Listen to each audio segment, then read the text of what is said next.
Welcome to Pushback. I'm Aaron Maté. Joining me from Gaza City is Dr. Basem Naim.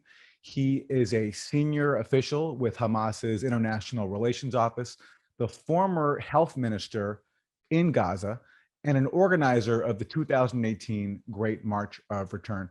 Dr. Naim, thank you for joining me. Thank you very much.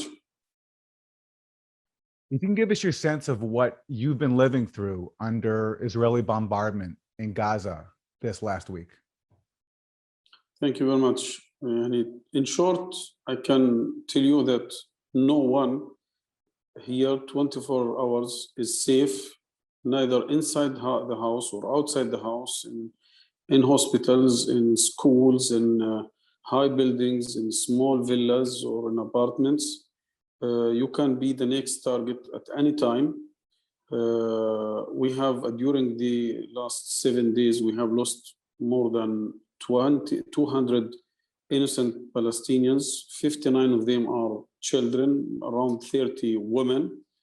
Most of the houses have been attacked midnight, 1 or 2 a.m., while the people are sleeping. The houses have been destroyed above the heads of their owners. Until now, the Israeli allegations talking about targeting military compounds and military offices and militant people, but we haven't seen any proof or any sign of these allegations. What we have seen is only children and women under the rubble. Therefore, really, it is very serious, very dangerous. To live at this moment inside Gaza Strip, especially in particular Gaza City. As the former health minister in Gaza, what can you tell us about the Israeli attack so far on health infrastructure and how Gaza's already strained medical system is handling the massive civilian toll and damage from this latest assault? We have to remember and to put this aggression within the context of the last 15 or 16 years. A lot of people know that 16 years ago, we have run the Palestinian elections, and at that time, Hamas won the majority. The international community, in particular the United States, rejected the results and Israel imposed, backed up by the United States and Europe and other countries, an illegal and inhuman siege on Gaza. For 16 years, the Gazans were struggling to survive, so that the UN in early reports was talking about Gaza in 2020 is unlivable. You are talking about around 80% of Gazans are depending on international food aid to survive or to secure their food needs. 85% of Gazans are living below the poverty line. 95% of our water is undrinkable, and so on and so on. A lot of figures and numbers are indicating how dire is the life here. Within this context, we have now faced, before these attacks, we have to fight against corona virus, the pandemic. And you can imagine if big countries with much bigger resources was not able to fight in the proper way against the virus, what can Gaza, with its very limited resources, what can it do? Now, above all these chronic problems, we have the last aggression from the Israeli military forces against our people, besieged people. As it was always described, Gaza Strip is the biggest open-air prison. You can imagine what does it mean first to have hundreds of people killed and thousands of people wounded, a lot of them seriously wounded. And at the same time, I have to tell you something that a lot of families, especially on the eastern border of Gaza and in the north of Gaza Strip, have been forcefully displaced from their houses into the middle of Gaza City. most of them went to hospitals to feel a little bit safety. And this is putting new burdens on the health sector. Now, this escalation within the context of a siege for 16 years, fighting Corona, exhausted human resources. You have to remember that our medical staff, nurses, doctors, now they are working now for years without salaries, or sometimes 30% or 20% of their salaries in a very bad life conditions. And they have to continue. They cannot stop. They don't have a chance to have a rest. They have to continue fighting to keep the system standing, to avoid collapsing of the system. Again, and here I have also to say that around 90% of the services in Gaza, because of the very bad socio-economical conditions, are governmental services. I mean, the private sector and the NGOs, they cannot offer a lot of services. Therefore, the burdens on the governmental sector are huge. This is, in short and in few words, the disastrous situation and the dire condition of the health sector during these attacks. Especially, we don't know exactly when it will come to an end. As we are speaking, the number of Palestinian children killed by Israel in Gaza is close to 60. Are there any individual stories you can tell us about the killings by Israel of Palestinian children in Gaza, stories that you have heard or witnessed? Look, all these 200 people killed, behind every one of them is a story. Only today, I have heard the story of a young man who lost his fiancée during one of these attacks, and how his future is destroyed, his love lost. You are talking about children. They were inside their house with their mother, and then they moved from their house because they didn't feel safe to their grandmother or grandfather house because it could be safer, and then they have been killed there. I'm talking about two elderly, a man and woman. They left their house because it was not safe and moved to their daughter. In front of the house of their daughter, they have been attacked. I'm talking about 70 years old man and woman. They have been attacked in front of the house of the daughter. Look, we have lost one of the best internal medicine doctors, the head of internal medicine department in Shifa Hospital, one of the most brilliant doctors. He was inside Shifa Hospital, and he went to his house for a few minutes to take a rest or to look after his family, which is the house. His house is maybe 200 meters from Shifa Hospital.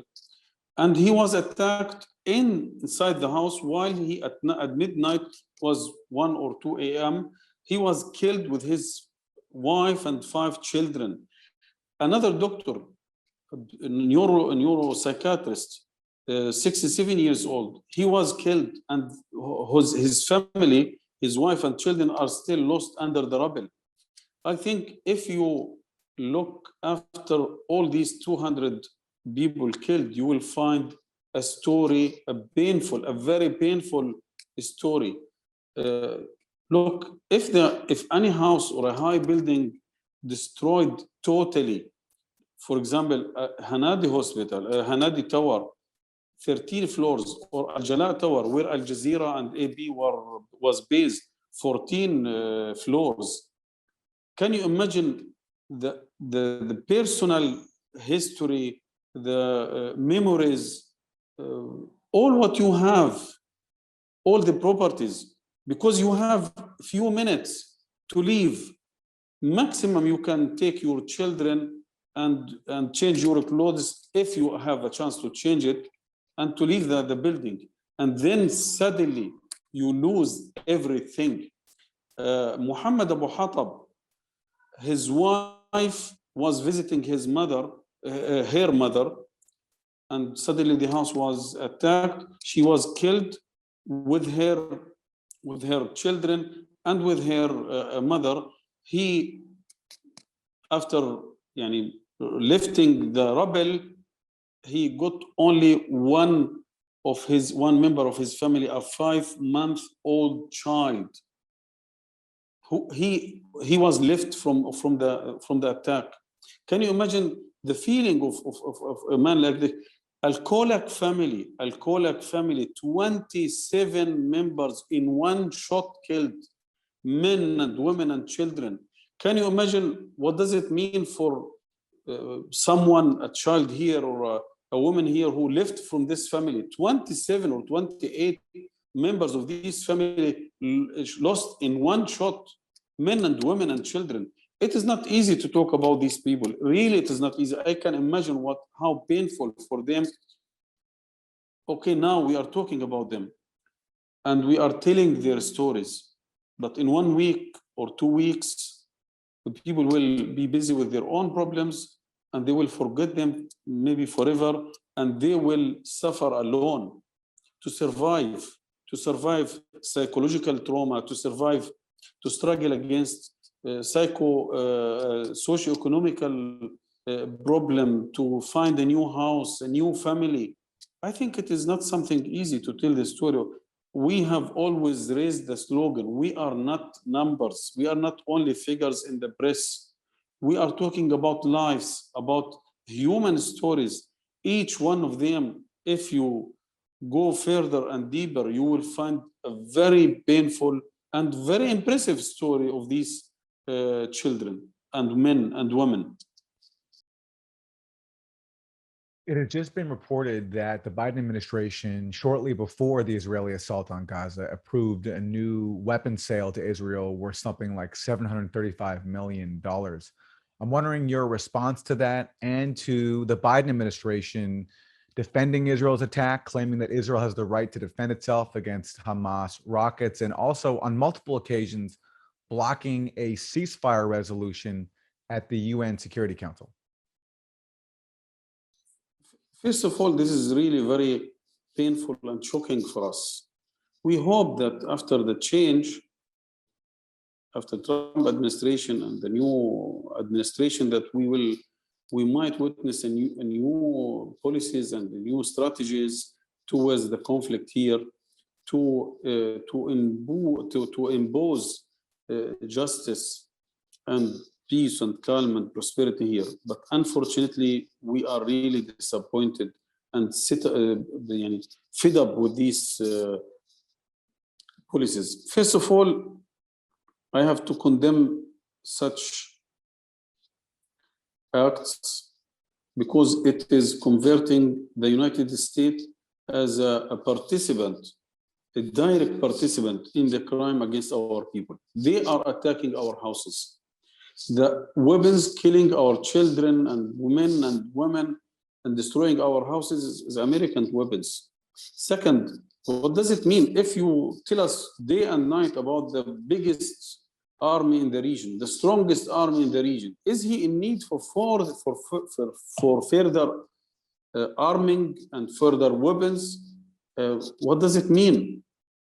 Instead of, look, the international law, we have heard it repeatedly from the UN Human Rights Rapporteur or from UN agencies that Israel is violating greatly international law by attacking the worshippers in Al-Aqsa Mosque, by changing the status quo in Al-Aqsa compound, by forceful eviction of Palestinians from Sheikh Jarrah, and now also by attacking the Palestinians here, innocent civilians inside Gaza. And before that, by besieging 2 million people for more than 16 years in the biggest open air prison. This is inhuman, this is illegal, this is against international law, a great violation. What does it mean when the United States, day and night, talking about human rights, democracy, freedom of press, and then they are supporting the oppression, they are supporting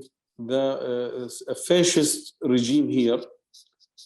People considering again the United States is a direct participant in the crimes against our people. Why? We are asking ourselves, why? What is the fault? What is the sin we have done so that the Americans are supporting the crimes against our people? Why the Americans are dealing with Israel as a state above the law? Is this the way for peace and prosperity and justice? I think this is only leading to the law of jungle. We are not attacking anyone. We are looking for freedom and dignity and independence. We are people under occupation, and we have the right to defend ourselves and to resist the occupation. And this is guaranteed by all kinds of laws, by the international law. France resisted the Nazi occupation. India, South Africa, Vietnam, everywhere, Algeria, everywhere, people under occupation have resisted the oppression and have the right to do it. Why not the Palestinian? Why you are dealing with Israel as a state above the law? I think this is not serving the interests of the American people and serving the interests of the American administration. I think, again, the new American administration have the duty to put a setup. How can we move forward towards justice and toward prosperity, toward giving the Palestinians their right of independence, dignity, and freedom? By the way, at the time Israel was recognized as a member of the United Nations in 1949, this was conditioned with two things. Israel is a full member of the United Nations if two conditions are fulfilled: an independent Palestinian state and the right of return for all Palestinian refugees. As long as these two conditions are not fulfilled, Israel must not be a member of the United Nations, of the international, a legitimate member of the international community. Israel is only an oppressor. And therefore, in the 21st century, we cannot accept to have an occupation for more than 70 years backed up by the United States. What do you say to people who support the Palestinian cause, but question Hamas's decision to intervene with the evictions going on in East Jerusalem, the home theft going on in East Jerusalem by Israel, Hamas then deciding to get involved by launching rockets? And the criticism that Hamas has gotten is that Hamas then triggered these Israeli attacks on Gaza and changed the story from East Jerusalem, instead leading now to this latest round of Israeli attacks on Gaza. Look, first of all, all Palestinians, including those who are living in Sheikh Jarrah itself and in Jerusalem in Al-Aqsa compound, the peaceful worshipper, they have called the international community, the Americans, the Europeans, for more than 1 month to intervene to stop the Israeli plans of forceful eviction of Palestinians from Sheikh Jarrah and to stop the plans of right-wing extremists to storm the mosque with 30,000 fanatics. What happened? Nothing. We have heard some few words here and there, but practically no serious action taken.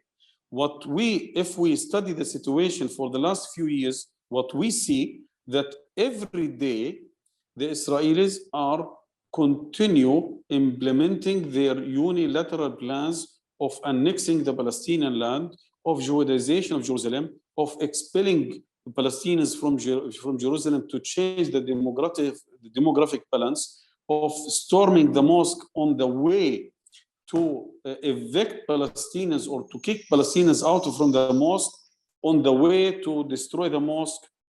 This is not my narrative. This is what they are saying, what they are talking officially in the government, in the Knesset. I think at the end of waiting, Palestinians themselves in Sheikh Jarrah, they have called Hamas to intervene, to do something to try to prevent implementing these plans. Second, by the way, we are living under siege now for more than 16 years. I mean, regardless of the problems of Sheikh Jarrah or Al-Aqsa compound, we are living in a dire condition in a biggest open air prison, and we have the right not only, if not to resist, but at least to knock the doors of the prison and to say that we are here suffocating and we have the right to live in dignity. And therefore, to resist is the normal situation against oppression, against occupation. Therefore, Hamas did not initiate this escalation. Hamas responded to already present escalation and aggression against our people. I am sorry for those who are supporting the Palestinian cause, if they think in this way, okay, you can ask today Palestinians in Jerusalem, in the West Bank, in occupied Palestine of 48 territories, and inside Gaza, how do they see the situation today? All of them backing up the resistance, supporting the resistance, not only Hamas and other factions, because again, the people, look, Aaron, Palestinians have tried 3 decades ago to adopt the track of negotiations and peace treaties. What is the results after 30 years? More settlements, more land annexed, more Judization of Jerusalem, more people arrested, Gaza is besieged, Palestinians are divided and fragmented. Palestinians tried to go to the international community and to apply a case against Israel in the ICC. What was the response? European countries and America and others, they have threatened the Israelis, if you continue going to the ICC, you will be punished financially and politically, and we will boycott it. Okay, Palestinians have tried to call for BDS, a very peaceful, smart way to express your opinion that you are against oppression, so that you are not ready to buy the goods of Israel, especially from the settlements. What was the response? Europe, most of the European countries and the Americans have issued new rules and regulations against BDS, considering it as an anti-Semite. What the international community haven't left us any way to resist or to achieve our goals of dignity, independence, freedom, except resistance. We have tried everything. Look, today the international community, the whole countries of the world are calling for a Security Council session or meeting to call for a ceasefire. I am sure the Security Council will not come and support Hamas or support the resistance. They will call for both parties to stop escalation and to stop firing and so on and so on. What was the response of the Americans? They have blocked the meeting 4 times, simply because they are dealing with Israel as a state above the law. They are not ready to allow the international community even to give the Palestinians a simple right in Sheikh Jarrah, in Al-Quds, in lifting the siege and living in dignity. Why the Americans blocking the Security Council meeting? Why they have used for 72 times they have used veto against international resolutions in favor of the Palestinian right? I am not talking about the narrative of Hamas or the resistance movement. I'm talking about international resolutions, international positions. Why is the US, the United States, is against international law, against international community? This is the question. This must be the question. The normal relationship between the oppressor and the oppressed people, the occupier and the occupied people, is to resist. some details here or there who launched first. This is not a question. The question is, how can we end the occupation? How can we end the suffering of 2 million people here in Gaza? Should we wait? How long? Yani, tell me, how long should we wait? How much Palestinians have to die, either by missiles, by rockets, or starving by hunger because of the siege, until the international community is ready to change the situation on the ground? I think we have done everything. We have given the international community all the chances to move and to change the situation. But unfortunately, they have failed. And on this point of trying everything, I'm wondering if you could talk more about the 2018 Great March of Return, which you took part in organizing. This was Palestinians marching in huge numbers, non-violently, on the barrier with Israel, Israeli soldiers gunning down the demonstrators indiscriminately, killing dozens of people, wounding hundreds more with US supplied weapons. What was the aim of this march, and what lessons did you take away when the world just sat by and watched all this happen and giving Israel full impunity?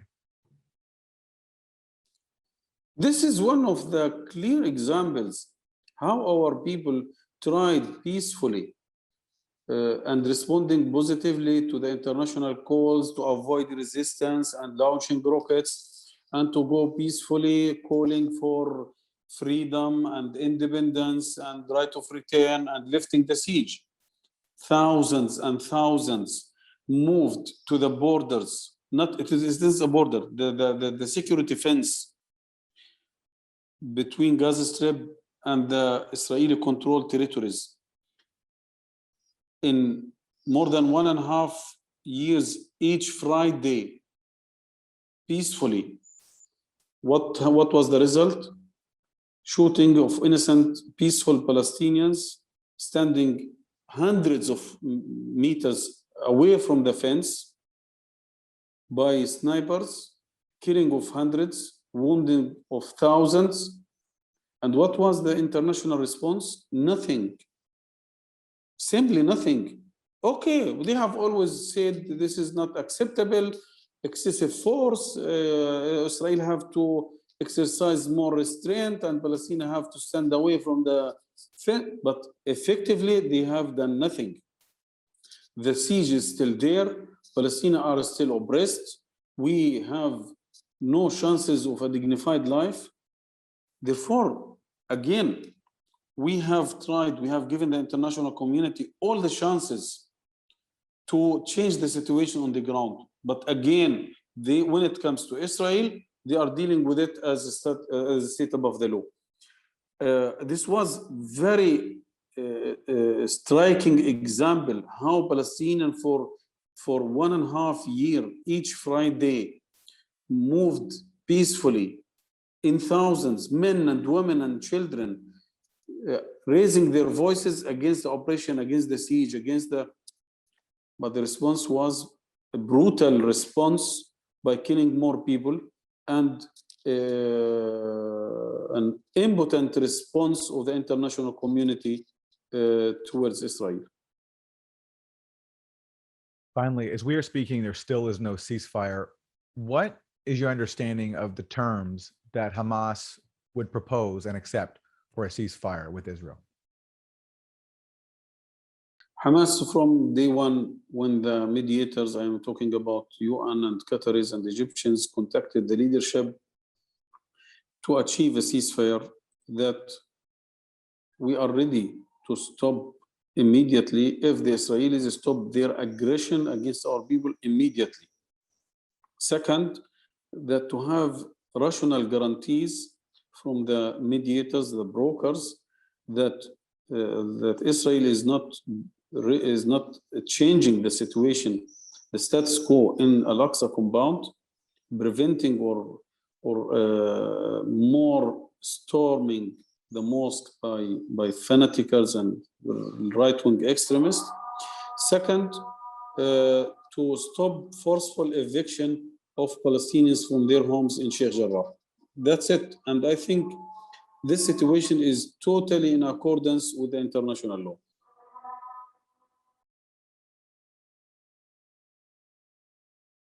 And finally, any final words that you want to say to a U.S. audience, especially? It's rare for Hamas officials to get an extended hearing in U.S. media.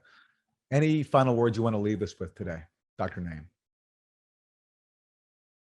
We have no problems with any religion, with any ethnic groups, with any color.